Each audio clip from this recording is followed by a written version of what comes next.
करमाळा येथील शासकीय औद्योगिक प्रशिक्षण संस्थेचं नामांतर करून तिला मदनदास देवी शासकीय औद्योगिक प्रशिक्षण संस्था हे नाव देण्यात आलं। सोलापूर जिल्ह्यातील करमाळा येथील शासकीय औद्योगिक प्रशिक्षण संस्थेचं नामांतर करून तिला मदनदास देवी शासकीय औद्योगिक प्रशिक्षण संस्था हे नाव देण्यात आलं। राष्ट्रीय स्वयंसेवक संघाचे माजी सरकार्यवाह स्वर्गीय मदनदास देवी यांच्या राष्ट्रसेवा, शिक्षण आणि विद्यार्थी घडवण्याच्या कार्याचा गौरव म्हणून हा नामांतर सोहळा उत्साहपूर्ण वातावरणात पार पडला।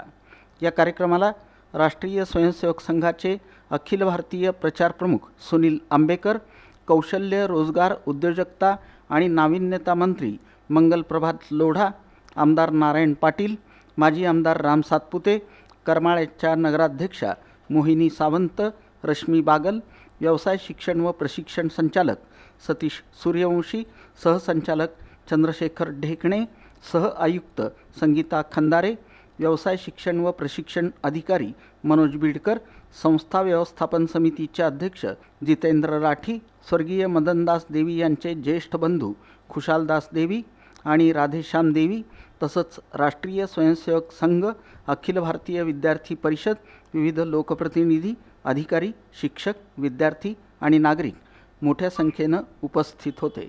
कार्यक्रमादरम्यान मुख्यमंत्री देवेंद्र फडणवीस यांचा शुभेच्छा संदेश चित्रफितीद्वारे दाखवण्यात आला। यावेळी मंत्री मंगल प्रभात लोढा यांनी राज्यातील सर्व औद्योगिक प्रशिक्षण संस्थांच्या आधुनिकीकरणासाठी पुढील 5 वर्षात 5,400 कोटींचा निधी उपलब्ध करून देण्यात येणार असल्याची घोषणा केली।